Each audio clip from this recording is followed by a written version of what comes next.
आजाद हो जाएंगे घर घर। है देश के प्यारे भीम कर गए हमें आजाद हो जाएंगे घर घर में।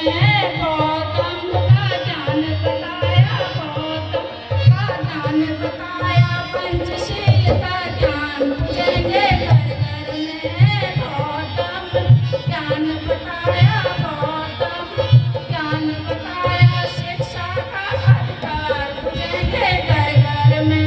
देश के प्यारे भीम हमारे घर गए हमें आजाद घर घर में। देश के प्यारे भीम हमारे घर गए हमें आजाद हो जाएंगे घर घर में।